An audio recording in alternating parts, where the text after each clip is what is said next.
Les hauts responsables du Congrès national africain d'Afrique du Sud ont eu des pourparlers initiaux avec des représentants de 5 autres partis au sujet d'une coalition ou d'un autre accord pour former un gouvernement, mais aucune décision n'a été prise et les pourparlers sont à un stade précoce, a déclaré mercredi l'ANC.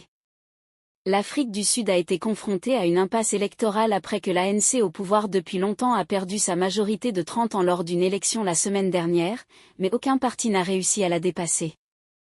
L'ANC est resté le plus grand parti. Le porte-parole de l'ANC, Malangi Bangu Motsiri, a déclaré aux journalistes qu'il y avait eu des pourparlers exploratoires avec la principale alliance démocratique de l'opposition, les combattants de la liberté économique d'extrême gauche et 3 autres petits partis. Elle a déclaré que l'ANC avait, à plusieurs reprises, tendu la main au nouveau parti député de l'ancien président Jacob Zuma pour des pourparlers, mais qu'il n'y avait eu aucune réponse positive. Il a retourné le dos au parti et est devenu farouchement critique à l'égard de l'actuel président Cyril Ramaphosa. L'ANC a encadré les discussions avec d'autres partis comme une tentative de former un gouvernement des unités nationales et une coalition formelle n'est pas la seule option, a-t-il déclaré. Cela pourrait amener de nombreux partis à l'accord et pas seulement ceux qui peuvent atteindre une majorité avec leur part combinée du vote.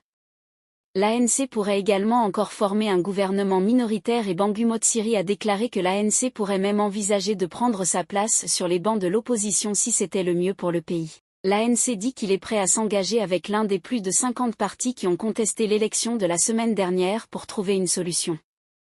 Le Parlement doit siéger d'ici le 16 juin pour élire un président, Ramaphosa cherchant à obtenir un deuxième mandat, et un accord de quelque sorte doit être en place pour que cela se produise. Nous avons rencontré toutes les parties qui sont désireuses d'apporter des idées sur la façon dont nous pouvons collectivement faire avancer notre pays pour former un gouvernement qui assure l'unité et la stabilité nationale, a déclaré Bangu Motsiri. L'ANC n'a réussi à obtenir que 159 des 400 sièges parlementaires lors de sa pire représentation électorale de tous les temps. Il est suivi de l'Alliance démocratique avec 87 sièges, de l'Umkhonto du parti Wisizwe, parti MK, avec 58 sièges, des combattants de la liberté économique de gauche avec 39 sièges et du Parti de la liberté d'Inkatha avec 17 sièges.